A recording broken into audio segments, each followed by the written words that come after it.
Friends, आप अपने web page को एक मेगा स्टोर की तरह इमेजिन कर सकते हैं। हाँ, तो आप अगर एक बड़े मेगा स्टोर में जाते हैं, एक मेगा डिपार्टमेंटल स्टोर में जाते हैं, तो उनके पास बहुत सारे अलग अलग तरह के प्रोडक्ट्स होते हैं, अलग कैटेगरीज के प्रोडक्ट्स होते हैं। जैसे कपड़े, हाँ, कपड़ों को एक अलग तरीके से डिस्प्ले किया जाता है जिससे कि ईजिली उन कपड़ों को देखा जा सके, ट्राई किया जा सके, फील उनका देखा जा सके।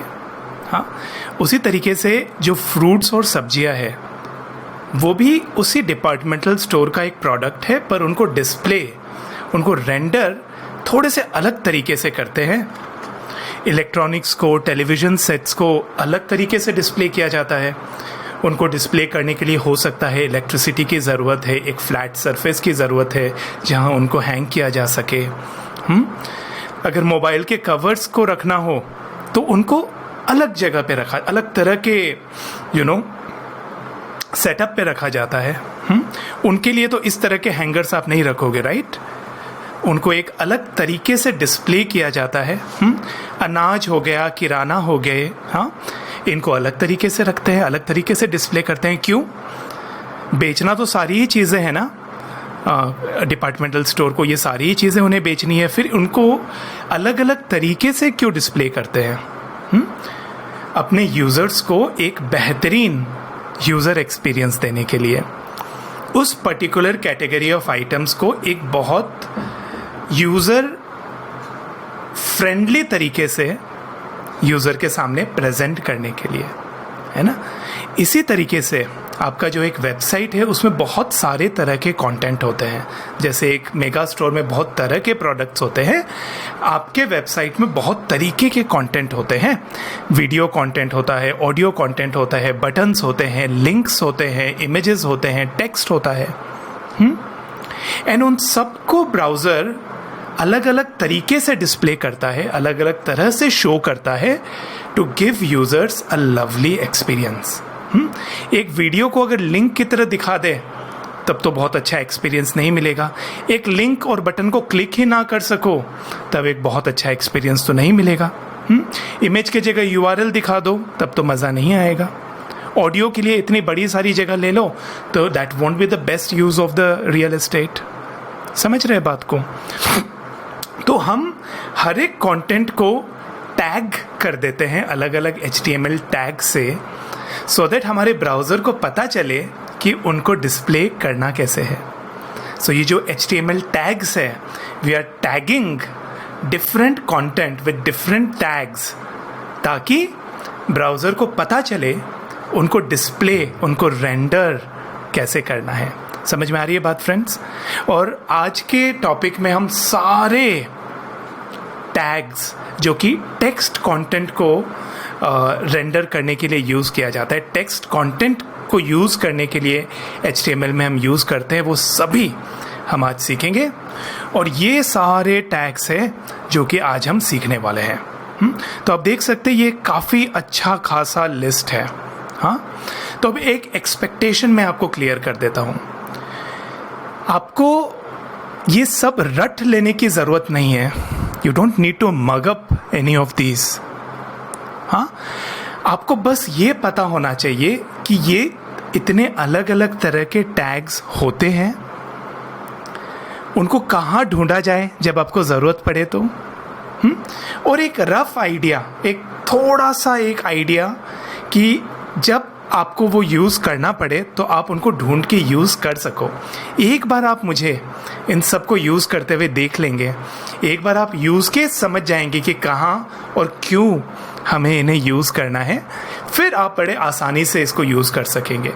अब मान लीजिए आपके इंटरव्यूअर आपसे पूछते हैं और मैंने जो है कई बार अपने कैंडिडेट से पूछा है कि tell me about small tag, tell me about subscript tag, right? मैं ये एक्सपेक्ट नहीं करता कि वो कैंडिडेट मुझे एक परफेक्ट डेफिनेशन दे देगा, मैं ये एक्सपेक्ट नहीं करता। पर मैं उसके चेहरे पे एक ऐसा डंप लुक भी एक्सपेक्ट नहीं करता कि उसको पता ही नहीं है क्या पूछ लिया। उसे पता होना चाहिए कि इस तरह के टैग्स होते हैं और उनका पर्पस क्या है, कहाँ उनको ढूंढ के यूज़ किया जा सकता है। हाँ, मैं जब किसी बच्चे से पूछता हूँ कि ये कीबोर्ड इनपुट टैग का क्या यूटिलिटी है, तो भले ही वो 100% मुझे ना बता सके, लेकिन मैं आपको प्रॉमिस करता हूँ अगर आज के वीडियो को आपने ठीक ठाक से देख लिया, हाँ, आपको इन सारे टैग्स के बारे में पता चल जाएगा कि इनको कब, कहाँ और क्यों यूज़ करते हैं और कहाँ उन्हें ढूंढा जाता है। मैं सारी चीज़ें फ्रेंड्स बिल्कुल स्क्रैच से करूँगा, सो दैट आप मुझे पॉज कर करके या मुझे एक बार पूरा देख लेने के बाद ये सारी चीज़ें वापस कर सके। मैथ्स जैसा होता है कोडिंग, जितना प्रैक्टिस करे उतना कॉन्फिडेंस लेवल बढ़ता जाता है। तो सबसे पहले तो मैं एक फ़ोल्डर बना लूँगा। इस फोल्डर को कुछ भी नाम दे देते हैं, एक अच्छा सा नाम बताइए। मान लीजिए HTML आसान है। एक फोल्डर हमने बना लिया। फिर उसके बाद आप विजुअल स्टूडियो कोड ओपन कर लीजिए। विजुअल स्टूडियो कोड में आप ओपन, ये डायरेक्टरी ओपन जो लिंक है, या फिर फाइल और ओपन फोल्डर, इन दोनों में से कोई भी एक चीज़ क्लिक करके डेस्कटॉप पे जाके या जहाँ भी आपने ये फोल्डर बनाया था, इस फोल्डर को आप ओपन कर सकते हैं। तो आप देख सकते हैं इस फोल्डर को या इस प्रोजेक्ट को हमने ओपन कर लिया। सिंपल। अब हम जैसे जब एक Google for example Microsoft word का डॉक्यूमेंट बनाते हैं तो .doc फाइल एक्सटेंशन देते हैं हम उन्हें, राइट। हम जब इमेज फाइल बनाते हैं तो JPEG, PNG उनको एक्सटेंशन देते हैं। तो अलग अलग फाइल्स को अलग अलग एक्सटेंशंस क्यों दिया जाता है? सो दैट कंप्यूटर समझ जाए कि कौन सा प्रोग्राम उन्हें यूज़ करना है उसे ओपन करने के लिए, और जो प्रोग्राम उन्हें यूज़ कर रहे हैं उनको भी पता चल जाए कि उन्हें कहाँ ढूंढना है ना। तो इस तरीके से जब भी हम कोई HTML फाइल बनाते हैं तो हम यहाँ प्लस में क्लिक करेंगे या फिर राइट क्लिक करके न्यू फाइल करेंगे, और इसका नाम हम कुछ भी दे सकते हैं कि टेक्स्ट एलिमेंट्स .html। तो आप देख सकते हैं हमने HTML एक्सटेंशन दिया है। और यहाँ पे आप कुछ भी HTML शुरुआत में आप कुछ भी लिख दीजिए, HTML हेलो वर्ल्ड लिख दीजिए, है ना, हेलो वर्ल्ड, और इसको 2-3 बार कॉपी कर लेता हूँ मैं। तो हमने एक सिंपल सा HTML पेज बना लिया। अब HTML को कौन सा सॉफ्टवेयर, कौन सा एप्लीकेशन रीड करता है? We use a browser for that, right. एक ब्राउज़र की ज़रूरत होती है। तो यहाँ राइट हैंड साइड में मैंने क्रोम ब्राउज़र ओपन कर लिया।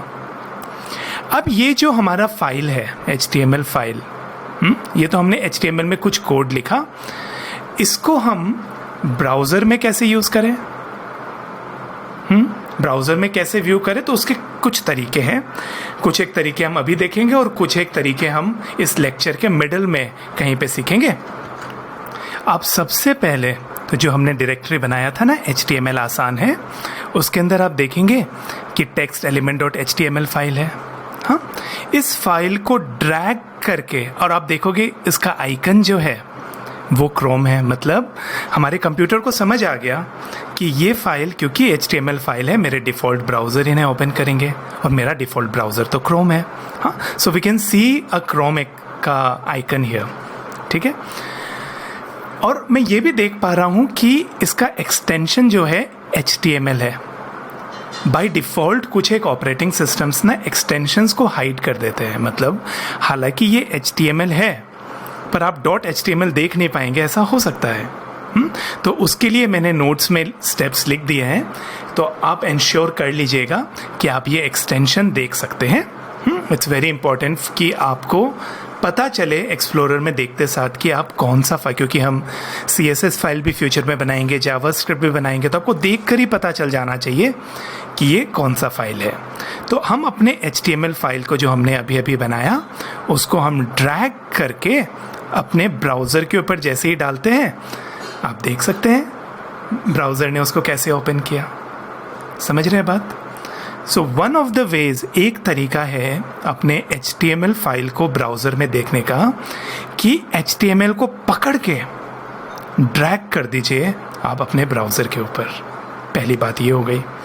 दूसरा तरीका है सिंपली ये जो आपका HTML पेज है उसको आप डबल क्लिक कर दीजिए और वो ब्राउज़र में अपने आप ओपन हो जाएगा। तो यहाँ पे हम देख सकते हैं कि हमारा ये जो HTML हमने यहाँ पे लिखा था उसको ब्राउज़र ने कैसे रेंडर किया। ये हो गया दूसरा तरीका। तीसरा तरीका है फ्रेंड्स, आप क्रोम ब्राउज़र में है ना, या फिर जो भी ब्राउज़र में है, फाइल, ओपन फाइल में क्लिक करिए। फाइल मेन्यू देखने के लिए हो सकता है विंडोज़ मशीन में आपको ऑल्ट दबाना पड़े, है ना। तो फाइल और ओपन फाइल में क्लिक करके डेस्कटॉप पे जाके अपने प्रोजेक्ट पे जाके simple text elements dot HTML में डबल क्लिक कर दीजिए और आप देखेंगे कि ये खुल गया। 3 तरीके हमने सीख लिए अभी फ्रेंड्स कि कैसे आप अपने HTML जो आप लिख रहे हो उसको ब्राउज़र पे देख सकते हैं, है ना। मैं इसको थोड़ा सा बड़ा कर देता हूँ सो दैट अच्छे से हम देख पाए इन्हें। और यहाँ पे हम HTML लिखेंगे और यहाँ पे उनको हम रियल टाइम पे यहाँ सेव करके, यहाँ रिफ्रेश करके हम देखते रहेंगे कि हमने जो कोड लिखा उसको ब्राउज़र किस तरीके से रेंडर कर रहा है। केवल टैग सीख लेना काफ़ी नहीं है फ्रेंड्स, मैं आपको सारे ट्रिक्स एंड टिप्स सिखाऊंगा कि इंडस्ट्री में डेवलपर्स कैसे अपना टाइम बचाते हैं और कैसे बहुत ज़्यादा प्रोडक्टिव होके बहुत सारा एफिशिएंटली अपने टाइम को यूज़ करते हैं। तो सबसे पहले पैराग्राफ टैग को समझते हैं, जो हम ऑलरेडी समझ चुके हैं। आप अगर विजुअल स्टूडियो कोड में लॉरेम लिखोगे और एंटर मार दोगे तो आप देखोगे कि आपको बहुत सारा text just to play around, एक सैम्पल डमी टेक्स्ट आपके विजुअल स्टूडियो कोड में आ जाएगा, है ना। वहीं पे आप अगर लॉरेम लिख के 50 लिखते हो और फिर एंटर मारते हो तो 50 वर्ड्स आपको लॉरेम का मिल जाएगा जिससे कि you can play around with. तो डमी टेक्स्ट आपको इंटरनेट में ढूंढ के और इस तरीके से, है ना, कॉपी पेस्ट करने की ज़रूरत नहीं है। अब एक चीज़ मुझे फील हो रहा है कि मुझे और थोड़ा और डिस्प्ले चाहिए, यहाँ पे थोड़ा और रियल एस्टेट चाहिए। तो पहला काम मैं करूँगा, क्लिक एंड ड्रैग करके इसको बंद कर दूँगा, है ना। मैंने ये एक्सप्लोरर को बंद कर दिया। अब मैं चाहूँगा कि ये सारे वर्ड्स जो है ना, टेक्स्ट शुड रैप, मतलब I should be able to see, मैं ये सारे टेक्स्ट को देखना चाहता हूँ अपने टेक्स्ट एडिटर पे। तो उसके लिए क्या करना है फ्रेंड्स, आपके VS कोड के व्यू ऑप्शन में, व्यू मेन्यू में कमांड पैलेट है और उसका शॉर्टकट भी आप देख सकते हैं, कमांड शिफ्ट P या कंट्रोल शिफ्ट P है। तो एक इंजीनियर जो है ना फ्रेंड्स, ये शॉर्टकट्स को धीरे धीरे बहुत यूज़ करता है। अगेन ये सबको रटने की ज़रूरत नहीं है, जैसे जैसे आप प्रैक्टिस करेंगे सब सीख जाएंगे। तो ये कमांड पैलेट को आप जैसे ही क्लिक करोगे ना तो एक कमांड पैलेट खुल जाएगा और यहाँ पे आप सर्च करो रैप। तो आप यहाँ पे देखिए टॉगल वर्ड रैप है, अगर उसको सिलेक्ट करके डाउन एरो से और एंटर आप मार देते हो तो आप देखो ये सारा वर्ड्स रैप हो गया, है ना। यहाँ कुछ नहीं बदला, पर एडिटर में, है ना, ये आपको ये स्क्रॉल बार नहीं यूज़ करना पड़ा, आप इसको अच्छे से देख सकते हैं। मैंने क्या किया, मैंने व्यू में जाके कमांड पैलेट में जाके रैप ढूंढा और टॉगल वर्ड रैप किया। तो अब देखो ये वापस टॉगल हो गया, ये वापस जो है मुझे अब ये हॉराइजॉन्टल स्क्रॉल बार यूज़ करना पड़ रहा है। हमने शॉर्टकट देखा था ना कमांड पैलेट खोलने का, पैलेट का P, कमांड का C, राइट। तो कमांड शिफ्ट P जब आप करते हैं तो कमांड पैलेट खुल जाता है, आपको व्यू में जाके कमांड पैलेट में जाने की ज़रूरत नहीं पड़ती। कंट्रोल शिफ्ट P या कमांड शिफ्ट P जब आप करते हैं तो आपका कमांड पैलेट खुल जाता है। फिर आप रैप ढूंढेंगे और एंटर करेंगे तो ये वर्ड रैप हो जाएगा। ये हमने एक छोटा सा ट्रिक सीखा, थोड़ा सा टाइम बचाने का। इस टेक्स्ट कंटेंट को हम यूज़र फ्रेंडली कैसे बनाएं, तो सबसे पहला काम जो हम कर सकते हैं वो है कुछ पैराग्राफ्स में इनको डिवाइड कर देना, है ना। तो अगर मैं इसको कुछ पैराग्राफ्स में डिवाइड करूं तो आपसे मेरा ये क्वेश्चन है, क्या HTML में भी ये रिफ्लेक्ट होगा? नहीं होगा, राइट। क्यों? क्योंकि HTML ये वाइट स्पेस को इग्नोर कर देता है। HTML तो अभी भी एक बड़ा सारा चंक ऑफ टेक्स्ट मुझे दे रहा है, 1 स्पेस से ज़्यादा तो ये कुछ भी ऑनर नहीं कर रहा।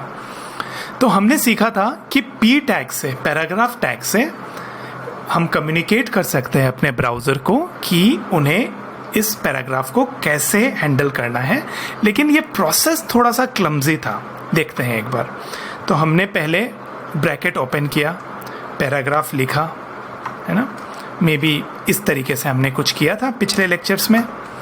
फिर हमने यहाँ पे पैराग्राफ टैग दिया और फिर हमने यहाँ पे पैराग्राफ टैग को बंद किया। ये हो गया आपका ओपनिंग पैराग्राफ, ये हो गया आपका क्लोजिंग पैराग्राफ। और अगर मैं सेव करूं और इस पेज को रिफ्रेश करूं तो आप देख सकते हैं हमारे ब्राउज़र को समझ आ गया कि हमें इसको एक पैराग्राफ की तरह दिखाना है। उसने बाकी लाइंस को नीचे ढकेल दिया और एक छोटा सा मार्जिन भी हमें दे दिया। ठीक है, ये एक तरीका हुआ अपने कंटेंट को पैराग्राफ ओपनिंग और क्लोजिंग टैग से रैप करने का। दूसरा तरीका है फ्रेंड्स कि आप ये पूरे के पूरे कंटेंट को कट कर लीजिए, कंट्रोल एक्स कमांड एक्स करके उसको कट कर लीजिए। पैराग्राफ का केवल पी टाइप करिए और एंटर मार दीजिए। तो आप देखेंगे मैंने केवल पी लिखा और एंटर मारा, तो पी का ओपनिंग टैग भी बन गया, पी का क्लोजिंग टैग भी बन गया। वापस से एक बार करके दिखाता हूँ। पी लिखा और एंटर मारा, और कर्सर भी आप देखोगे दोनों टैग्स के बीचों बीच है। तो अब यहाँ पे अगर मैं पेस्ट कर दूं और सेव कर दूं, ये थोड़ा सा बेटर तरीका था। इस तरीके से individually opening bracket, closing bracket, slash, P वगैरह लिखने से ये थोड़ा सा बेटर तरीका था, राइट। थर्ड तरीका है कि अगर ओपनिंग पी टैग है आपके पास, तो यहाँ पे केवल आप एक एंगल बनाइए और आप देखते हैं पहला ऑप्शन स्लैश पी का आ रहा है, उसको एंटर कर दीजिए, तो आपका ये पूरा टैग बन जाएगा। तो ये इतनी 4 चीज़ें टाइप करने के बदले हमें केवल एंगल ब्रैकेट बना के एंटर करना पड़ा और ये क्लोजिंग टैग बन गया। तीसरा तरीका ये हो गया। चौथा तरीका जो कि इंडस्ट्री में सबसे ज़्यादा यूज़ होता है, वो है अगेन कमांड पैलेट को यूज़ करके सबसे पहले जिस कंटेंट को मुझे I want to wrap them with paragraph, जैसे गिफ्ट को रैप करते हैं गिफ्ट रैप से, मैं इस पैराग्राफ को, इस कंटेंट को पी टैग से रैप करना चाहता हूँ। तो मैंने सबसे पहले जो कंटेंट मुझे रैप करना है उस गिफ्ट को, उस कंटेंट को मैंने सिलेक्ट कर लिया। फिर मैं कमांड शिफ्ट पी दबाऊंगा कमांड पैलेट खोलने के लिए। मैं रैप सर्च करूँगा और आप सेकेंड ऑप्शन देख रहे हैं रैप विथ एब्रिविएशन, उसको सिलेक्ट करके एंटर मार दूंगा। अभी मुझे पूछ रहा है कि मेरा एब्रिविएशन क्या होगा, तो उसमें मैं पी लिख के वापस एंटर मार दूंगा। तो आप देख सकते हैं कि मैंने बड़े ही आराम से इस पूरे कंटेंट को पी टैग से रैप कर दिया। आप क्या तरीका यूज़ करते हो टाइपिंग के लिए डज नॉट मैटर, बट क्योंकि मैंने आपको प्रॉमिस किया था मैं आपको सारे तरीके सिखा दूंगा। फिर आपको जो भी कंफर्टेबल लगे, आपको जो भी इजी लगे, feel free to use that. मैं ये लास्ट तरीका एक बार और आपको समझा देता हूँ। मान लीजिए मैं ये कंटेंट इतना सा कॉपी कर लेता हूँ, इसको यहाँ पे बीचों बीच कहीं रख देता हूँ। Now while select this bit of content, command palette open किया, रैप विथ एब्रिविएशन सिलेक्ट करके एंटर मारा, जो टैग मुझे चाहिए वो टाइप किया और फिर एंटर मारा। धीरे धीरे जैसे जैसे आपको प्रैक्टिस होगा ना, ये बहुत ही इजी बन जाएगा आपके लिए। नेक्स्ट बहुत ही इंपॉर्टेंट टैग है हेडिंग टैग्स, H1 से लेकर H6 तक। तो अगर आपके इंटरव्यूअर आपसे पूछते हैं कि हेडिंग टैग्स का क्या इंपॉर्टेंस है और आप केवल साइज़ बताते हैं, तो आपको 10 में से वो 0 मार्क्स देगा। ठीक है, क्योंकि साइज़ जो है स्टाइल एस्पेक्ट CSS का काम है, HTML का काम नहीं है। ये HTML टैग्स का एक बहुत ही बड़ा पर्पस है ना। सो मैंने कुछ एग्जांपल्स बनाए हैं टू शो यू। तो आप अगर ये वाला एक कंटेंट देखें, मान लीजिए ये एक पेज है, ये एक कंटेंट है, ब्लॉग है on understanding climate change.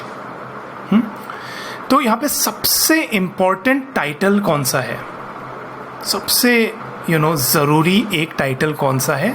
This is this title here, the heading 1 tag. तो जो सबसे इम्पोर्टेंट टाइटल है इन लेवल हायरार्की में जो सबसे ऊपर जो टाइटल आता है दैट इज H1 टैग। ठीक है, अगर आप इस पेज को ध्यान से देखो तो इस टोटल पेज में 3 सेक्शंस है। एक है इंट्रोडक्शन सेक्शन, एक है व्हाट इज क्लाइमेट चेंज और दूसरा है कॉजेज ऑफ क्लाइमेट चेंज। मैं थोड़ा सा छोटा अगर कर दूं इस पेज को तो आप अच्छे से देख सकेंगे। टोटल 3 सेक्शंस है, introduction, what is climate change and the causes of climate change. Total 3 section हुए। अब फ्रेंड्स, ये जो सेकेंड लेवल ऑफ हायरार्की है, सबसे इंपॉर्टेंट टाइटल, उसके बाद 3 सेक्शंस, टोटल पेज में मोटा मोटी 3 सेक्शंस है। तो उनके लिए जो अप्रोप्रिएट टैग है वो है H2 टैग, यानी कि ये सेकेंड लेवल ऑफ हेडिंग्स हो गए। टाइटल हो गया फर्स्ट लेवल ऑफ हेडिंग, ये हो गया सेकेंड लेवल ऑफ हेडिंग। फिर आप देखोगे कॉजेज ऑफ क्लाइमेट चेंज में 2 बड़े सेक्शंस है। 2 कॉज है क्लाइमेट चेंज के, पहले है ह्यूमन एक्टिविटीज़ जिनके कारण क्लाइमेट चेंज हो रहा है, और दूसरा है नेचुरल कॉजेज जिनके कारण क्लाइमेट चेंज होते हैं, है ना। तो ये हो गया आपका next level, level 1, level 2, level 3। Human activities के अंदर भी अब देखो तो आप अलग अलग कारण हैं क्लाइमेट चेंज के, like burning fossil fuels, deforestation, ये सारे हो गए 4th लेवल ऑफ हेडिंग्स। ये सारे हो गए 4th लेवल ऑफ हेडिंग्स। तो हेडिंग्स जो है ना, वो एक डॉक्यूमेंट का, एक पेज के हायरार्की को, स्ट्रक्चर को दिखाने का, बताने का एक तरीका होता है। हेडिंग्स आपके ब्राउज़र को बताते हैं कि ये सबसे ऊपर के लेवल का हेडिंग है, ये सेकंड लेवल का हेडिंग है, ये थर्ड लेवल का हेडिंग है, ये 4th लेवल का हेडिंग है। ब्राउज़र अपने आप थोड़ा सा CSS लिख देता है आपके लिए, जिसके कारण आपको ये काफ़ी बड़ा नज़र आ रहा है, ये उससे छोटा, ये उससे छोटा और ये उससे छोटा नज़र आ रहा है। पर ये सारी चीज़ें एक टिपिकल वेब एप्लीकेशन में CSS से मैनेज किया जाता है। Browser is trying to be helpful. Browser इसके साइज़ को छोटा बड़ा कर रहा है, but that is not the main purpose of HTML। वो HTML का मेन पर्पज़ नहीं है। HTML का मेन पर्पज़ है friends to define the hierarchy and structure of the document. समझ गए बात को? ठीक है, तो अब जल्दी से अपने HTML में एक बार देख लेते हैं। अगर मैंने 6 HTML टैग इस तरह से बनाया, 6 बिट ऑफ कंटेंट लिखा, तो बाय डिफ़ॉल्ट ब्राउज़र इस तरीके से उन्हें रेंडर करते हैं। हाँ, और अगर मुझे इसे H1 बनाना है, मुझे ब्राउज़र को ये बताना है कि ये सबसे इम्पॉर्टेंट टैग है, तो I will wrap it with H1। मैं इसको H2 से रैप कर दूंगा। इस पीस ऑफ कंटेंट को मैं H3 से रैप कर दूंगा। इसे H4 से, इसे H5 से और इसे H6 से।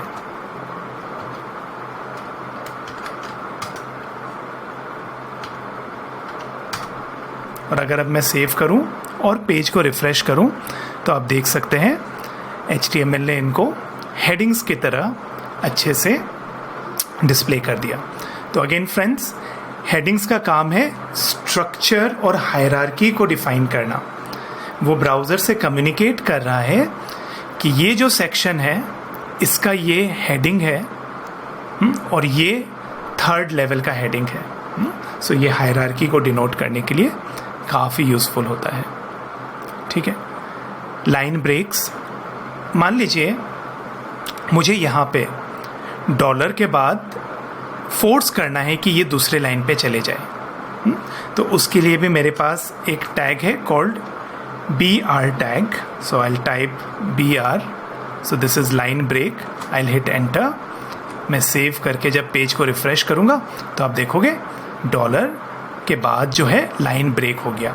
अब इस टैग का आप देखोगे ये सेल्फ क्लोजिंग टैग है। इन्हें जो है एंड टैग की, जैसे H6 में आप देखो तो एक ओपनिंग टैग है, एक क्लोजिंग टैग है और उसके बीच में भी कुछ कंटेंट आता है, पर BR को कोई कंटेंट की तो ज़रूरत ही नहीं है, तो ये सेल्फ क्लोज हो जाता है। ठीक है, इसके लिए हमें क्लोजिंग टैग की ज़रूरत नहीं है। आप अगर क्लोजिंग टैग बना दो तो भी कोई तकलीफ़ नहीं है, आप अगर यहाँ पे क्लोजिंग टैग दे दो तो भी कोई तकलीफ़ नहीं है, पर इस पर्टिकुलर टैग को, BR टैग को, क्लोजिंग टैग की कोई ज़रूरत नहीं है और वो लाइन ब्रेक के काम आते हैं। BR is for break, very simple. अब मान लीजिए मुझे केवल यहाँ पे ये लेबोरम के बाद मुझे एक वो चाहिए, हॉराइजॉन्टल रूल चाहिए, एक लाइन चाहिए मुझे, HR चाहिए मुझे। तो अगर मैं HR लिख के एंटर करूँ और स्पेस मारूँ और फिर इसको सेव करूँ तो आप देखोगे यहाँ पे एक हॉराइजॉन्टल रूल आ गया, देख सक रहे हैं आप। So this is horizontal rule. अब मुझे ब्राउज़र को ये बताना है और यूज़र्स को भी ये बताना है कि ये जो है इप्सम, ये I want to highlight it, उसको मार्क करना है, जैसे मार्कर से मार्क करते हैं, मुझे इसको मार्क करना है। तो हम क्या करेंगे, कमांड पैलेट ओपन करेंगे, एमिट विथ एब्रिविएशन करके इसको मार्क टैग से हम मार्क कर देंगे और फिर जब हम इसे सेव करेंगे तो आप देखेंगे कि इप्सम मार्क हो गया। मान लीजिए मुझे AB को भी मार्क करना है, तो कैसे करें mark, will select the tag और we will wrap it with mark tag, और जब मैं सेव करके ब्राउज़र को रिफ़्रेश करूं तो आप देख सकते हैं कि बड़े अच्छे से मार्क हो गया। अब फ्रेंड्स, एक प्रॉब्लम हम जो ऑलरेडी एक्सपीरियंस कर रहे हैं कि जब भी हम कुछ चेंज करते हैं, है ना, जब भी हम कुछ चेंज करते हैं हमें बार बार ये रिफ़्रेश करना पड़ता है ब्राउज़र, राइट। और इस कोर्स में तो हम ये बहुत ही करेंगे। रियल डेवलपमेंट पे जब आप करोगे तो बहुत सारे चेंजेस होंगे। किसी तरीके से अगर ये अपने आप लाइव रिलोड होते रहे तो मज़ा आ जाए, नहीं समझ रहे बात को मैं क्या बोलना चाह रहा हूँ।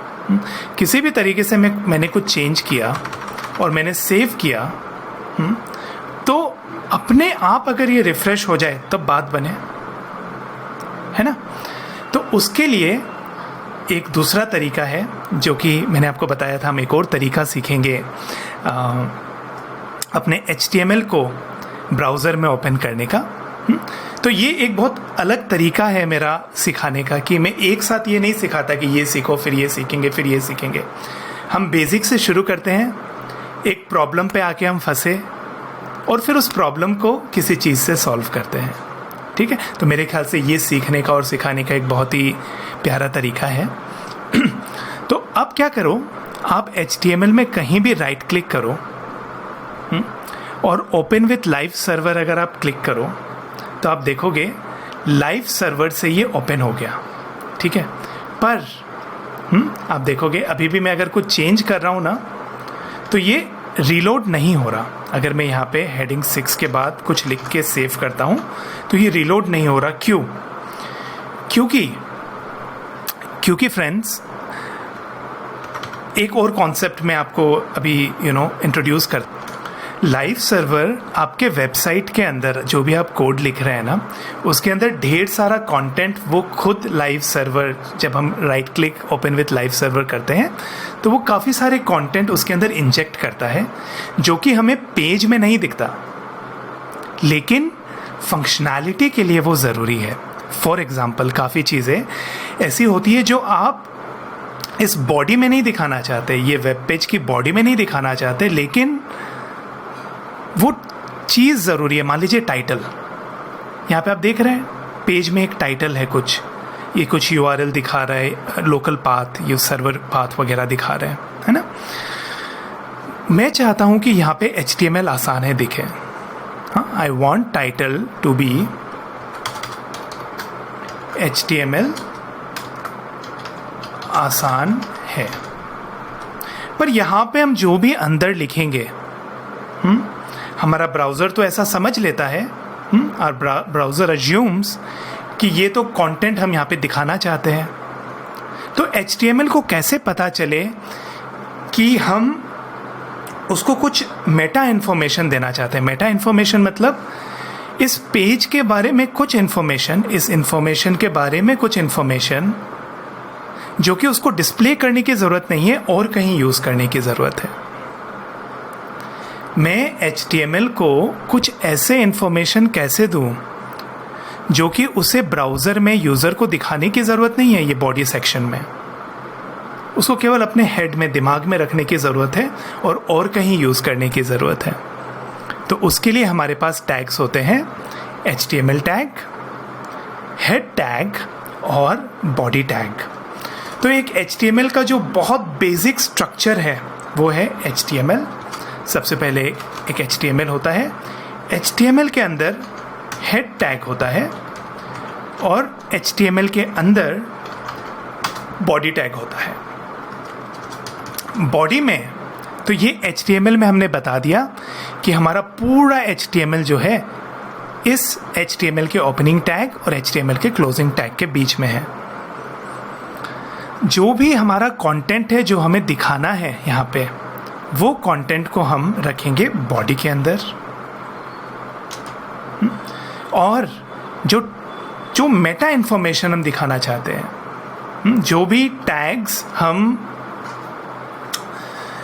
ब्राउज़र को बताना चाहते हैं कि आपको बॉडी में डिस्प्ले करने की ज़रूरत नहीं है, पर आपको और कहीं यूज़ करने के लिए चाहिए, मान लीजिए टाइटल में यूज़ करना चाहिए उन्हें, तो उनके लिए हम हेड टैग यूज़ करते हैं। और हेड के अंदर हमें एक टैग बोलता है टाइटल, और टाइटल के अंदर आप जो भी लिख के सेव करेंगे और रिफ्रेश करेंगे, आप देखेंगे वो आपके वेब पेज का टाइटल बन जाएगा। ये टैब के ऊपर अब आप देखेंगे HTML आसान है लिखा हुआ हमें मिल रहा है। वेब पेज के बॉडी में ये रेंडर नहीं हो रहा फ्रेंड्स, हाँ, ये अब रेंडर हो रहा है आपके टाइटल में, टैब में। एक्स्ट्रा इन्फॉर्मेशन है ये, तो वो हेड के अंदर आ जाता है। दूसरी बात फ्रेंड्स, अब आप अगर कुछ भी लिख कर सेव करें, मान लीजिए 2 को मैं 2 बना देता हूँ और सेव करता हूँ, देखना आप यहाँ पे राइट हैंड साइड में ये ऑटो लाइव रिलोड हो जाएगा। क्यों? क्योंकि हमने राइट क्लिक करके लाइव सर्वर से इसको ओपन किया था, है ना। We opened it using live server, इसलिए अब हमें बार बार पेज रिफ्रेश करने की ज़रूरत नहीं है। आप जब भी कोई चेंज करेंगे तो आपका पेज रिलोड हो जाएगा, बहुत सारा टाइम बचेगा आपका इससे। तो लाइव सर्वर एक बड़ी अच्छी चीज़ है।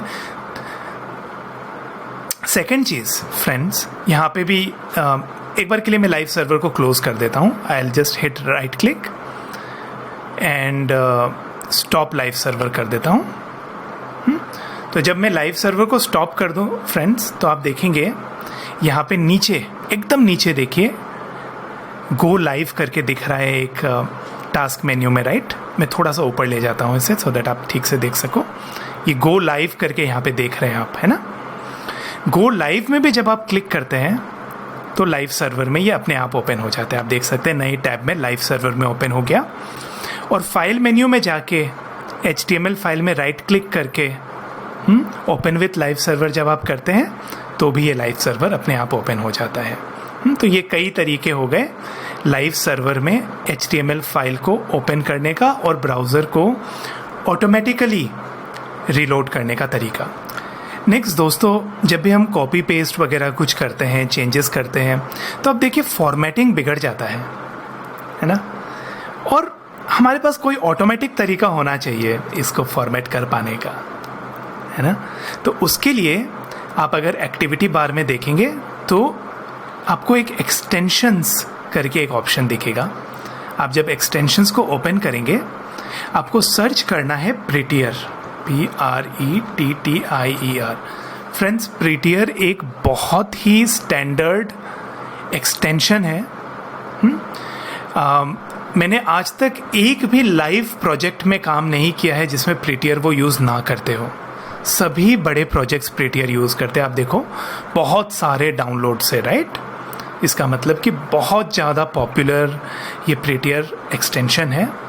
तो प्रीटियर में क्लिक करके आपको इंस्टॉल बटन दिखेगा, आपको इंस्टॉल करना पड़ेगा उसे। मैंने ऑलरेडी इंस्टॉल किया हुआ है इसलिए मुझे इंस्टॉल बटन नहीं दिख रहा। आपको यहाँ इंस्टॉल दिखेगा, उसे आप इंस्टॉल कर लीजिएगा।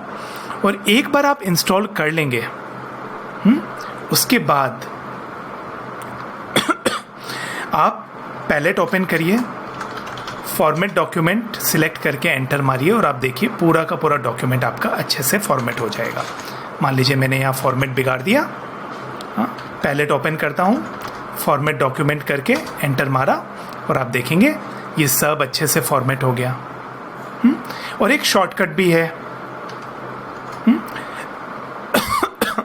आप अगर यहाँ पे शॉर्टकट देख लीजिएगा जो भी है ना, आप अगर वो शॉर्टकट यूज़ करें तो भी ये अपने आप फॉर्मेट होता रहेगा। एक और चीज़ आप चाह सकते हैं कि जब भी आप सेव करें तो फॉर्मेट अपने आप हो जाए, है ना, ये भी एक अच्छा ऑप्शन होगा, है ना। मान लीजिए मैंने फॉर्मेट कुछ बिगड़ा और मैंने जैसे ही सेव किया, कमांड एस किया, कंट्रोल एस किया, तो ये अपने आप फॉर्मेट हो गया। उसका भी तरीका है, आप कोड के प्रेफरेंसेस में जाइए, सेटिंग्स को ओपन करिए। हमने सेटिंग्स ओपन कर लिया। सेटिंग्स का शॉर्टकट होता है जो कि बहुत ही कॉमन है, which is control and comma. Control के बाद कॉमा जब आप टाइप करते हैं, कंट्रोल और कॉमा एक साथ, विजुअल स्टूडियो कोड में सेटिंग्स खुल जाती है। तो यहाँ पे आप लिखिए फॉर्मेट ऑन सेव। तो हम ये सेटिंग ढूंढ रहे हैं फॉर्मेट ऑन सेव नाम का, और आप अगर इसको टिक मार्क कर देंगे फ्रेंड्स और फिर उसके बाद सेटिंग्स को बंद कर देंगे, फॉर्मेट बिगाड़िए जी भर के, और जैसे ही आप सेव करेंगे, कमांड एस करेंगे, अपने आप सेव हो जाएगा। तो ये भी as a developer, as an engineer आपका बहुत सारा टाइम बचाएगा। फ्रेंड्स, HTML अगर आपको अच्छे से सीखना है, इंटरव्यूज़ को अच्छे से क्रैक करना है, इंडस्ट्री में उसे अच्छे से यूज़ करना है, तो एक चीज़ आपको समझ में आना बहुत ज़रूरी है, वो है एक्सेसिबिलिटी। एक्सेसिबिलिटी को मैं फ्यूचर में बहुत डेप्थ में कम्युनिकेट करूँगा, पर अभी हम जो और टैग्स सीखने वाले हैं टेक्स्ट रिलेटेड, उसके लिए आपको एक्सेसिबिलिटी के बारे में थोड़ा सा पता होना बहुत ज़रूरी है। देखिए, आप रेलवे स्टेशंस में अगर जाओ, है ना, तो वहाँ पे सीढ़ियाँ होती है, स्टेयर केसेस होते हैं, लेकिन साथ में रैंप भी बना होता है। क्यों? क्योंकि देखिए, सीढ़ियाँ मैं और आप आराम से चढ़ जाते हैं शायद, लेकिन जो व्हील चेयर यूज़ करते हैं उनके लिए तो सीढ़ियाँ चढ़ना बहुत ही मुश्किल हो जाएगा व्हील चेयर में, राइट। तो रेलवे स्टेशन को सभी के लिए एक्सेसिबल बनाने के लिए उसमें सीढ़ियाँ भी होती है और रैंप भी होता है कि व्हील चेयर वाले भी हमारे दोस्त आराम से स्टेशन को यूज़ कर सके, स्टेशन उनके लिए एक्सेसिबल हो। समझ रहे बात फ्रेंड्स? उसी तरह से वेबसाइट हम और आप, कई लोग कैसे कंज्यूम करते हैं, ज़्यादातर लोग उसको देख के, है ना। मैंने वेबसाइट में कुछ बनाया, कुछ लिखा यहाँ पे, और यहाँ पे इसे देखकर हम आइडिया लगा लेते हैं कि भाई ये दोनों चीज़ें तो कुछ ज़रूरी लग रही है क्योंकि इन्हें हाईलाइट किया हुआ है, इन्हें मार्क किया हुआ है ना। लेकिन फ्रेंड्स, बहुत सारे हमारे दोस्त ऐसे हैं जो देख नहीं पाते। वो स्क्रीन रीडर्स यूज़ करते हैं आपके बनाए हुए वेब पेजेस को कंज्यूम करने के लिए। हम उन्हें देख के विजुअली कंज्यूम कर रहे हैं, और हमारे बहुत सारे दोस्त हैं जो कि उनको स्क्रीन रीडर्स को यूज़ करके कंज्यूम कर रहे हैं। हाँ, अब एक बात बताइए, आपको तो ये हाईलाइट दिख गया और आपको पता चल गया ये इम्पोर्टेंट है, लेकिन आपके वो दोस्त जो स्क्रीन रीडर यूज़ कर रहे हैं, उन्हें कैसे पता चलेगा कि ये एक इम्पॉर्टेंट चीज़ है, ये एम्फेसाइज कैसे होगा? हाँ, ये जादू होता है ये सारे सिमेंटिक HTML एलिमेंट्स के कारण, HTML टैग्स के कारण, क्योंकि हमने मार्क HTML टैग यूज़ किया। हाँ, तो मार्क ने जो असिस्टिव टेक्नोलॉजीज़ है, जैसे ये सब जो भी टेक्नोलॉजीज़ है जो कि हमारे वेबसाइट को कंज्यूम करने के लिए हमारे दोस्त यूज़ करते हैं, उनको कहते हैं असिस्टिव टेक्नोलॉजीज़। तो ये मार्क टैग, है ना, हमारे असिस्टिव टेक्नोलॉजीज़ को बताएंगे कि ये इम्पॉर्टेंट है, और आप हमारे उन दोस्तों को बताओ जो आपको यूज़ करके हमें कंज्यूम कर रहे हैं हमारे कंटेंट को कि ये चीज़ इम्पॉर्टेंट है। तो क्या करेगा, वो उसको एम्फेसाइज करके बोलेगा, तो आपको उनको समझ आ जाएगा कि ये तो बहुत इम्पॉर्टेंट चीज़ है। समझ रहे एक्सेसिबिलिटी के बारे में थोड़ा सा? तो एक ज़रूरी बात जो आपको केवल याद रखना है आज के लेक्चर के लिए रिलेटेड टू एक्सेसिबिलिटी, कि केवल विजुअली देख के ही कंज्यूम करना is one way of consuming, ये एक तरीका है वेबसाइट कंज्यूम करने का। बहुत सारे हमारे दोस्त ऐसे हैं जो देख नहीं पाते और वो अलग अलग असिस्टिव टेक्नोलॉजीज को यूज करके कंज्यूम करते हैं। एक्सक्यूज मी फ्रेंड्स, यहाँ पे पीला देखकर, पीले हाईलाइट को देखकर विजुअली कंज्यूम करने वाले को तो समझ आ गया कि ये इंपॉर्टेंट है, it has been marked important. पर ये मार्क टैग केवल हाईलाइट नहीं कर रहा है यहाँ पे, इसे तो CSS से भी किया जा सकता है ना। जब हम CSS सीखेंगे आप देखेंगे CSS को यूज़ करके भी हम चीज़ों को हाईलाइट कर सकते हैं, राइट। लेकिन वो CSS से हाईलाइट की हुई चीज़ें असिस्टिव टेक्नोलॉजीज़ को, स्क्रीन रीडर्स को समझ नहीं आता। वो जब मार्क टैग देखते हैं उनको अच्छे से समझ आ जाता है कि ये एक इम्पॉर्टेंट हाईलाइटेड कंटेंट है। ठीक है, ये बहुत इंपॉर्टेंट है आपके लिए जानना फ्रेंड्स। मूव करते हैं नेक्स्ट टैग पे, जो कि है साइट टैग। अब मान लीजिए ये एक पैराग्राफ है, एक सिंपल पैराग्राफ में लिखता हूं।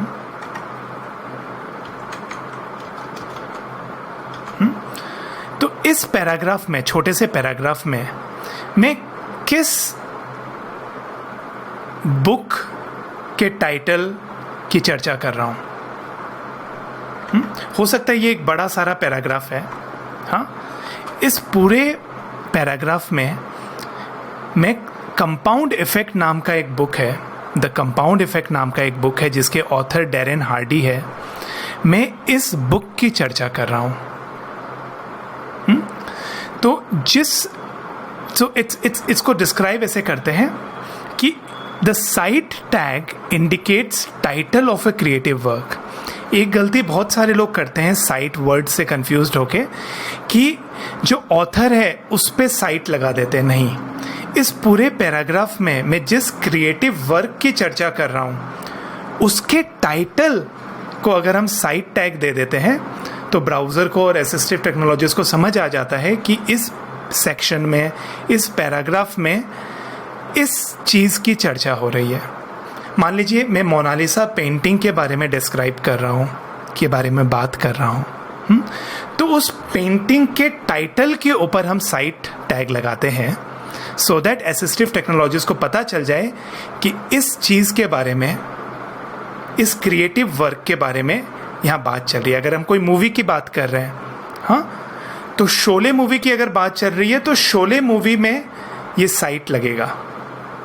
अगर हम कोई गाने की बात करें तो उस गाने के टाइटल में हम साइट टैग लगा देते हैं।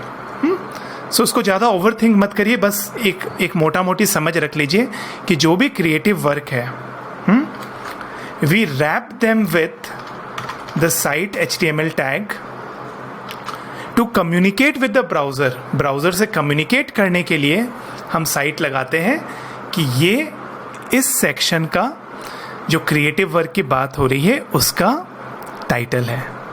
ठीक है, अब मान लीजिए आप एक और ये नोट्स में मैंने आपको बहुत अच्छे से, है ना, ये दिया हुआ है बहुत सारे एग्जाम्पल के साथ, so feel free to go through it. हाँ, जो भी आप पूरे 1 घंटे में इस वीडियो में सीखेंगे ना, इस पूरे नोट्स में आप 6 मिनट में रिवाइज कर सकेंगे, है ना। तो इस नोट्स को बहुत अच्छे से यूज़ करिएगा। मैंने काफ़ी मेहनत किया है इन्हें बनाने के लिए, होपफुली आप सबके लिए वो बहुत ही यूज़फुल रहेगा।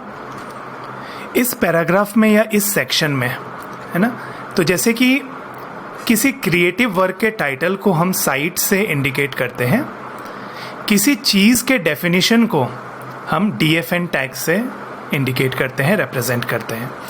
अब इस पैराग्राफ की अगर आप बात करें, है ना, तो इस पूरे पैराग्राफ का, इसमें कोई क्रिएटिव वर्क नहीं है जिसका कोई टाइटल हो, वैसा नहीं है, राइट। हम एक कंप्यूटर के बारे में चर्चा कर रहे हैं। इस पूरे पैराग्राफ में हम, या फिर कोई भी ज़रूरत नहीं है पैराग्राफ हो, कोई भी सेक्शन में कहीं भी, हाँ, मैं हटा देता हूँ इसको, कन्फ्यूजन को हटाने के लिए पैराग्राफ की कोई ज़रूरत नहीं है। इस पूरे सेक्शन में, हाँ, हम किस चीज़ की बात कर रहे हैं? हम एक ड्रैगन की बात कर रहे हैं, है ना। तो वो कम्युनिकेट करने के लिए कि इस जगह, इस सेक्शन में कंप्यूटर की बात हो रही है, हम कंप्यूटर को डिफाइन कर रहे हैं, we wrap it with with a DFN tag, यानी कि definition tag. So what I'll do is I'll wrap it with a DFN tag. I'll wrap this dragon with definition tag. इससे हमने क्या communicate किया friends, browser को और assistive technologies को, कि इस पूरे सेक्शन में हम इस डेफिनेशन की बातें कर रहे हैं, इस पूरे सेक्शन पे हम इस ड्रैगन की बातें कर रहे हैं. अब असिस्टिव टेक्नोलॉजी वाले, स्क्रीन रीडर वाले, हम तो देख के तुरंत जा सकते हैं ना. अगर मुझे कंप्यूटर के बारे में पढ़ना हो, मैं ये पैराग्राफ पढ़ लूँगा. अगर मैं विजुअली वेबसाइट को कंज्यूम कर रहा हूँ, अगर मुझे ड्रैगन के बारे में पढ़ना हो, मैं ड्रैगन को पढ़ लूँगा. हो सकता है यहाँ पे बैकग्राउंड में मैंने ड्रैगन का इमेज दे रखा है, मैं वो देख के समझ जाऊँगा यहाँ पे ड्रैगन की चर्चा हो रही है. पर हमारे जो दोस्त स्क्रीन रीडर यूज़ कर रहे हैं, हाँ, उनको सीधा ड्रैगन के बारे में जानना हो तो कैसे पता चलेगा? आप आँख मीच के सोचो. हाँ, सचमुच ये हमारा मॉरल और एथिकल रिस्पॉन्सिबिलिटी है कि हम अपने वेबसाइट को, अपने वेब पेज को ऐसा बनाएं कि हमारे वो दोस्त जो कि स्क्रीन रीडर को यूज़ करके उन्हें कंज्यूम कर रहे हैं, वो भी कर सके. आप आँख मीच के कैसे ड्रैगन तक पहुँचोगे? तो स्क्रीन रीडर्स क्या करते हैं फ्रेंड्स, अगेन हम एक्सेसिबिलिटी के सेक्शन में सीखेंगे. They can jump from definition to definition.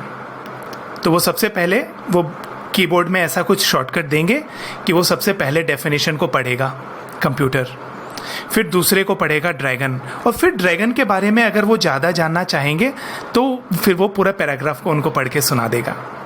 समझ रहे बात? बहुत सिंपल चीज़ है. और हम एट्रीब्यूट्स दे के, है ना, और ज़्यादा इन्फॉर्मेशन दे सकते हैं अपने स्क्रीन रीडर्स को. मान लो जब हमारे वो दोस्त कंप्यूटर से ड्रैगन में जाए तो हम ड्रैगन के बारे में थोड़ा और इन्फॉर्मेशन देना चाहते हैं कि वो केवल ड्रैगन ना पढ़े स्क्रीन रीडर पर, पढ़े ड्रैगन अ मिथिकल एनिमल, अ मिथिकल लार्ज एनिमल, राइट? तो उसको आप ऐसे लिख सकते हैं, एक टाइटल एट्रीब्यूट दे सकते हैं आप, और उसमें लिख सकते हैं अ मिथिकल लार्ज एनिमल. तो फ्रेंड्स क्या होता है, टाइटल एट्रीब्यूट्स में आपको पहली बार इंट्रोड्यूस कर रहा हूँ, राइट? एक HTML ओपनिंग टैग है, डेफिनेशन टैग है, उसको मैं कुछ और इन्फॉर्मेशन देना चाहता हूँ. अब यहाँ पे देखो, अगर तो ड्रैगन के आसपास कहीं भी ये चीज़ डिस्प्ले नहीं हो रहा, राइट, रेंडर नहीं हो रहा, लेकिन वो इस डेफिनेशन टैग को और हमारे असिस्टिव टेक्नोलॉजीज को इन्फॉर्मेशन दे रहा है कि ये जो ड्रैगन है ना, उसके बारे में ये थोड़ा और इन्फॉर्मेशन ले लो, है ना. सो बेसिकली टाइटल एट्रीब्यूट को यूज़ करके हमने थोड़ा और इन्फॉर्मेशन ब्राउज़र को दे दिया इस ड्रैगन कंटेंट के बारे में. डिस्प्ले विजुअली केवल ड्रैगन ही दिख रहा है हमें, लेकिन ब्राउज़र को इसके बारे में थोड़ी सी बात और पता है जो कि हमने यहाँ पे दिया. तो इसी तरीके से बहुत सारे HTML एट्रीब्यूट्स होते हैं जिनको हम फ्यूचर में सीखेंगे, है ना. तो आप अगर MDN में देखें तो एक P टैग है, ये ओपनिंग टैग हो गया, ये क्लोजिंग टैग हो गया, और ये पूरा का पूरा एक एलिमेंट हो गया.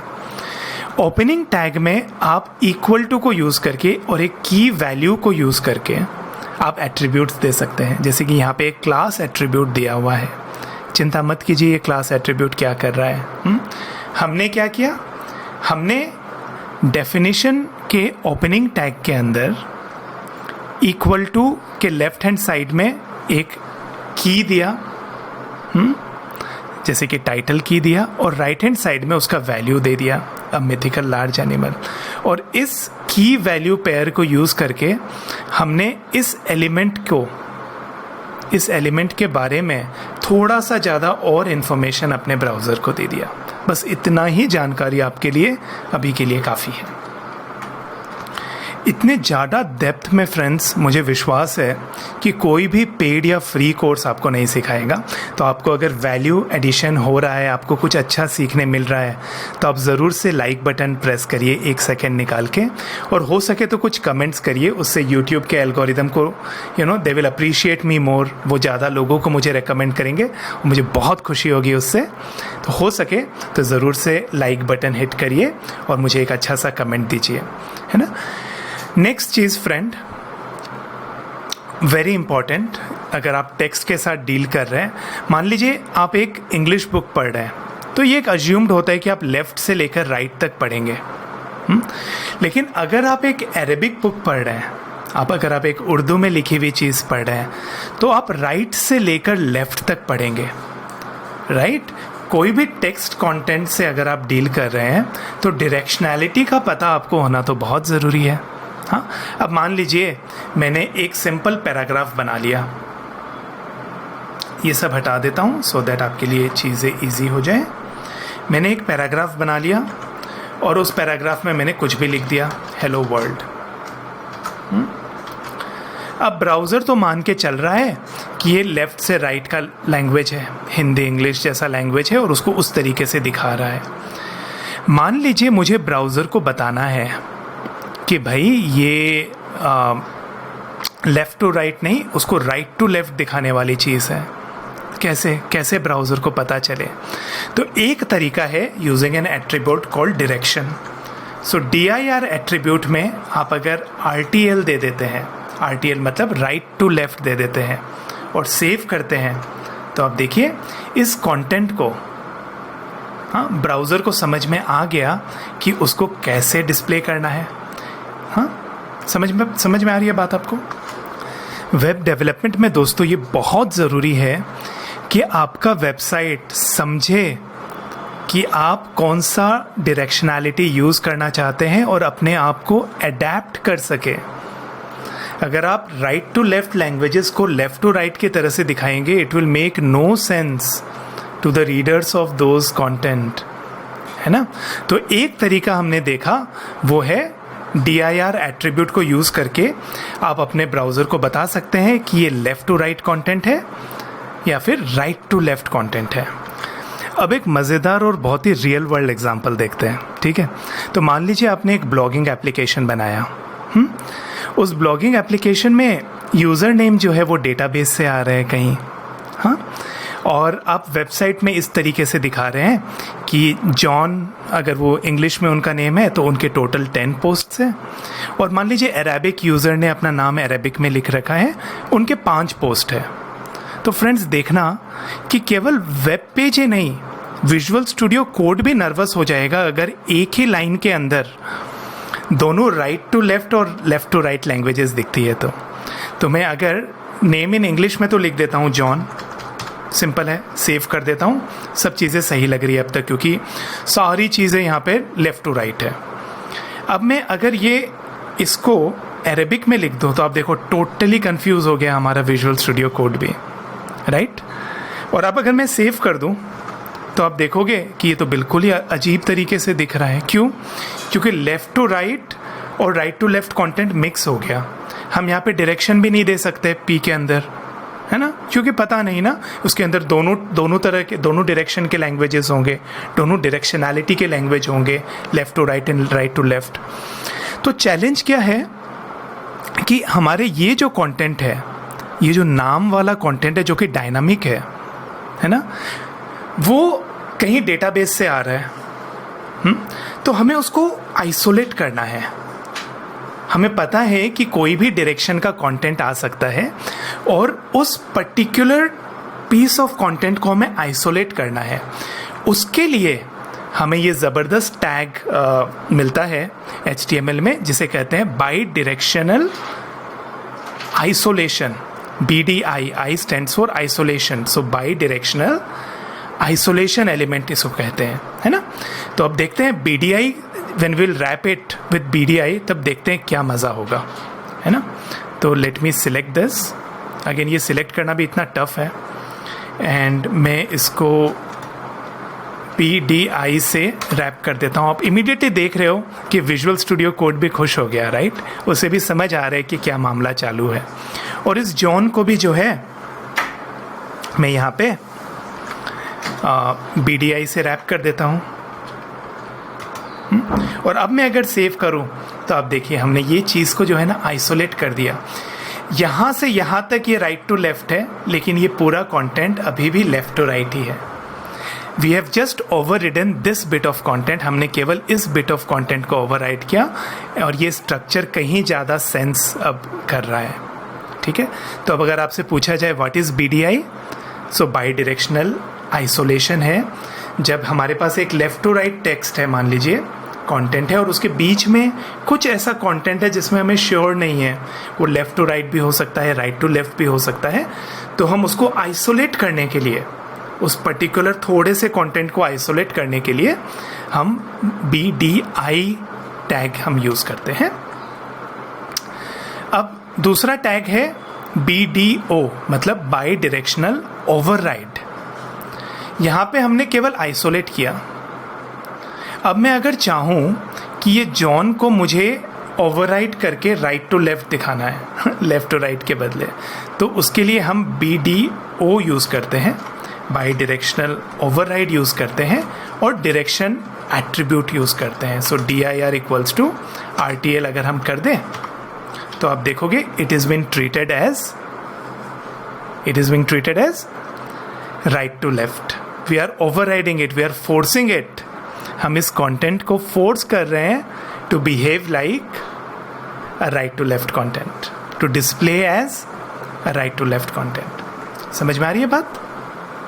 अब मान लीजिए आप एक ब्लॉग पोस्ट लिख रहे हैं, हाँ, और उस ब्लॉग पोस्ट में आप ऐसा लिख रहे हैं कि जब आप ऐसा ऐसा कमांड करेंगे, ये चीज़ें लिखेंगे, तो इस तरह का आउटपुट आएगा। तो वो आउटपुट, चाहे वो टर्मिनल आउटपुट हो या जैसे भी आउटपुट हो, यूजुअली विजुअली हम कैसे दिखाते हैं उन्हें? As a mono font use करके दिखाते हैं, राइट? तो मान लीजिए अगर मैं इसे यहाँ पे पेस्ट कर दूँ, इस एग्जाम्पल को, और सेव करूँ, तो आप देख सकते हैं जो हमारा आउटपुट है वो इस तरीके से दिख रहा है। मान लो एक टर्मिनल आउटपुट हो, है ना?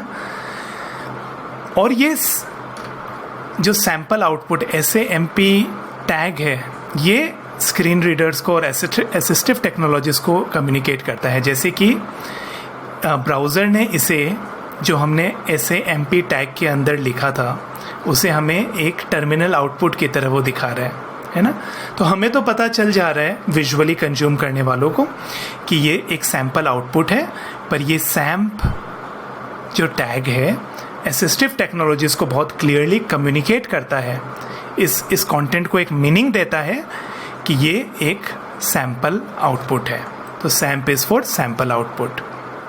इसी तरीके से टेक्निकल में आप लिखते हैं ना कि press Ctrl and C to copy, right? So ये तो क्या है, एक कीबोर्ड इनपुट है, कंट्रोल।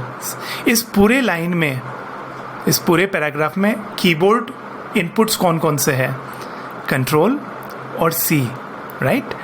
तो ये कीबोर्ड जो टैग है, KBD जो टैग है, ये असिस्टिव टेक्नोलॉजीज़ और ब्राउज़र को कम्युनिकेट कर रहा है कि ये दोनों हमारे कीबोर्ड इनपुट्स हैं।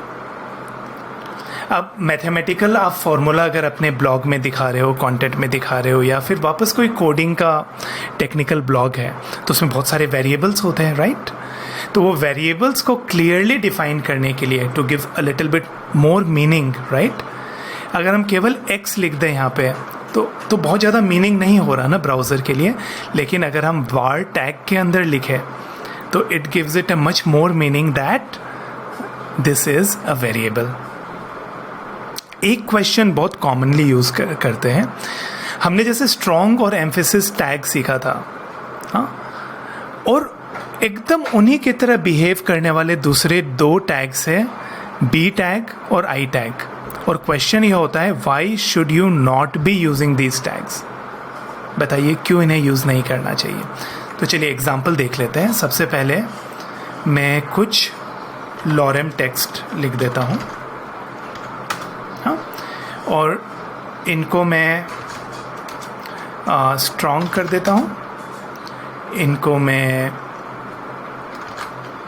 एम्फेसाइज कर देता हूँ, और जब मैं सेव करूँ तो आप देखेंगे डॉलर स्ट्रांगली एम्फेसाइज्ड है, एलिट एम्फेसाइज्ड है। फिर आपके इंटरव्यूअर क्या करेंगे, आपको बी टैग यूज करके दिखाएंगे कि हमने इनको बोल्ड कर दिया और हमने डॉलर को यहाँ पे आइटैलिसाइज कर दिया।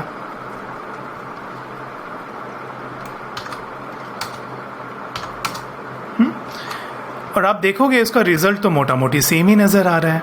हाँ, ये वाला जो हमने बोल्ड यूज किया उसने इसे बोल्ड कर दिया जस्ट लाइक स्ट्रॉन्ग, और हमने यहाँ पे जो आई टैग यूज किया उसको इन्होंने आइटैलिसाइज कर दिया जस्ट लाइक एम्फेसिस।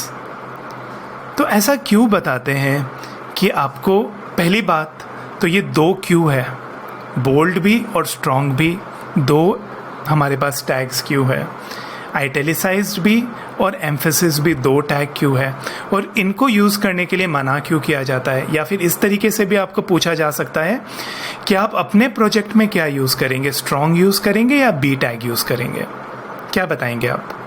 देखो बहुत ध्यान से सुनो इस बात को। स्टाइलिंग के लिए ना, डिज़ाइन स्टाइलिंग के लिए, लुक्स के लिए जो है CSS होता है। HTML टैग्स होते हैं कंटेंट को टैग देने के लिए, ज़्यादा मीनिंग देने के लिए, ब्राउज़र और असिस्टिव टेक्नोलॉजीज़ के साथ कुछ मीनिंग शेयर करने के लिए, कुछ इंफॉर्मेशन शेयर करने के लिए। आप अगर बी टैग को देखो तो it's purely presentational, bold.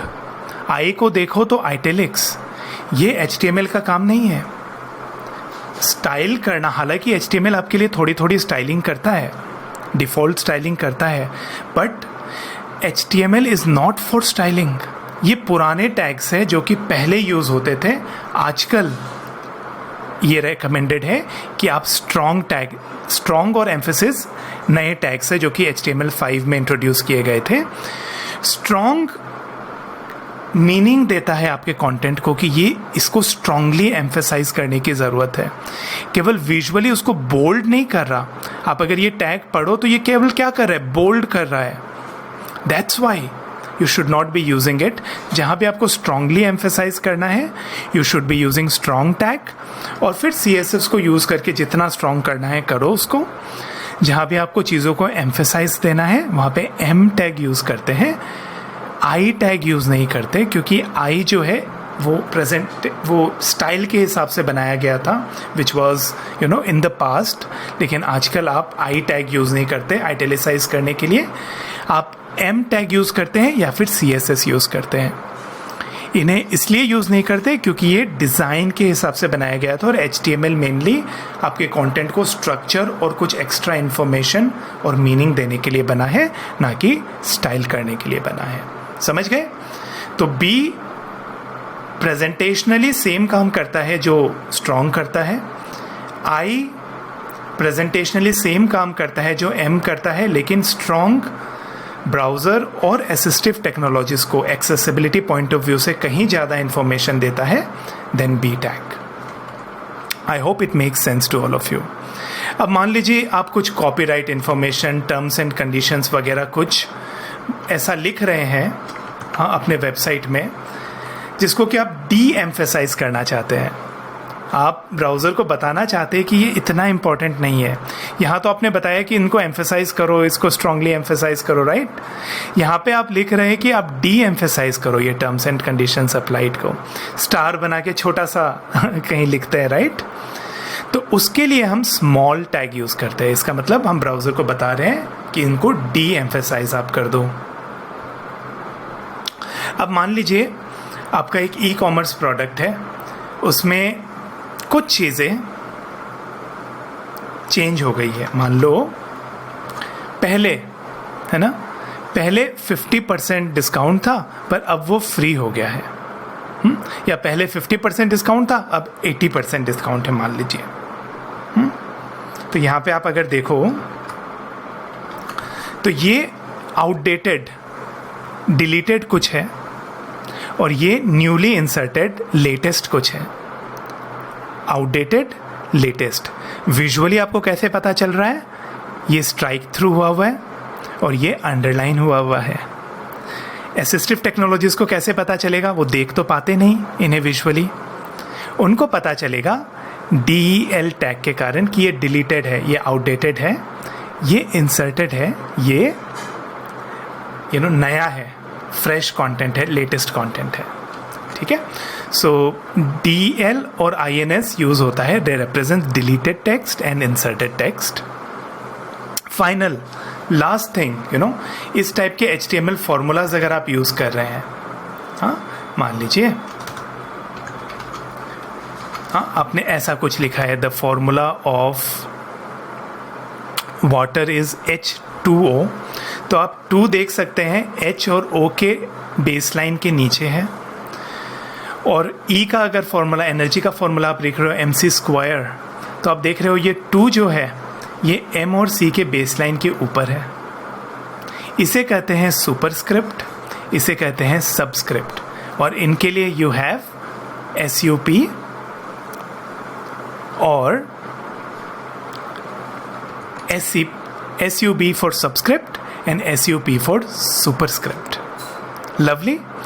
So friends, ये सारे चीज़ें आपको याद रखने की ज़रूरत नहीं है। हो सके तो एक बार नोट्स गो थ्रू ज़रूर कर लीजिएगा, हफ्ते 10 दिन में, महीने में एक बार 2-3 बार रिवीजन कर लीजिएगा, हार्डली 5 मिनट लगेंगे। आपको एटलीस्ट पता होगा कि ये सब चीज़ों की यूटिलिटी क्यों है, इन्हें क्यों HTML5 में इंक्लूड किया गया था, HTML के नए वर्जन में क्यों इंक्लूड किया गया था, एक्सेसिबिलिटी के बारे में थोड़ा सा पता हो गया आपको, है ना। तो आपको बस ये पता होना चाहिए कि इस तरह की टैग्स एग्जिस्ट करती है। उन्हें कहाँ ढूंढे? MDN में ढूंढिए। MDN जो है मोजिला डेवलपर नेटवर्क के बहुत ही अच्छे डॉक्यूमेंटेशन है, वहाँ पे आप सर्च करके कुछ भी ढूंढ सकते हैं, है ना। क्या ढूंढना चाहेंगे? मान लीजिए H1 टैग आप ढूंढना चाह रहे हैं, तो H1 ढूंढिए और आपको H1 टैग के बारे में सब पता चल गया। सबस्क्रिप्ट के बारे में आपको ढूंढना है, सब लिखिए और सबस्क्रिप्ट के बारे में आपको सारी चीज़ें पता चल जाएगी। इधर बहुत अच्छे एग्जांपल्स पता चल जाएंगे। और फ्रेंड्स, मैं MDN डॉक्यूमेंटेशन को इतना प्रमोट इसलिए करता हूँ क्योंकि मोस्ट ऑफ द इंटरव्यूज़ में और लाइव कोडिंग चैलेंजेस में और सर्टिफिकेशंस में MDN यूज़ करना अलाउड रहता है। You are allowed to use MDN documentation. So केवल 2 चीज़ें, है ना, आपको बहुत ज़्यादा कुछ सर्च करने की ज़रूरत नहीं है। मेरे नोट्स को यूज़ कर लीजिएगा, इसमें सारे एग्जाम्पल्स वगैरह सब आपको मिल जाएंगे। आप मेरे MDN डॉक्यूमेंटेशन को यूज़ कर लीजिएगा और काफ़ी है आपके लिए, बहुत ही शानदार इंजीनियर बनने में। मैं आशा करता हूँ ये आपको बहुत हेल्प करेंगे।